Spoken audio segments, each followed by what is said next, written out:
প্রথমবারের মতো বাংলাদেশে আসছেন বিশ্ববিখ্যাত ইসলামী বক্তা ও ধর্মীয় চিন্তাবিদ ডক্টর জাকির নায়েক, যার বক্তৃতা ছুঁয়েছে সারা বিশ্বে বহু ভক্তের হৃদয়। এবার doctor Zakir Naik mega lecture ইভেন্টে অংশ নেবেন, যা ঢাকায় অনুষ্ঠিত হবে। আগামী ২৮ অথবা ২৯ নভেম্বর ঢাকায় তার প্রথম প্রোগ্রাম হবে। তবে কেবল ঢাকাতেই নয়, দেশের অন্যান্য স্থানে এই প্রোগ্রাম আয়োজনেরও পরিকল্পনা রয়েছে।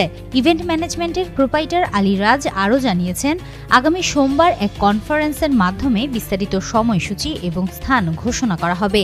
তিনি আরও উল্লেখ করেন, ডক্টর জাকির নায়েকের আগমন কোনো বাণিজ্যিক উদ্দেশ্যে নয়, এটি সম্পূর্ণ চ্যারিটি প্রোগ্রাম হিসেবে পরিচালিত হবে। ভক্ত ও অনুসারীদের দীর্ঘদিনের প্রতীক্ষার পর এই আগমন বাংলাদেশে এক গুরুত্বপূর্ণ ও অনুপ্রেরণামূলক হিসেবে ধরা হচ্ছে। ধর্মীয় শিক্ষার প্রসার, তরুণ সমাজের মননশীলতা এবং সমাজে ইতিবাচক প্রভাব বিস্তার, এসব ক্ষেত্রে ডক্টর জাকির নায়েকের বক্তব্য বিশেষ ভূমিকা রাখবে বলে মনে করা হচ্ছে।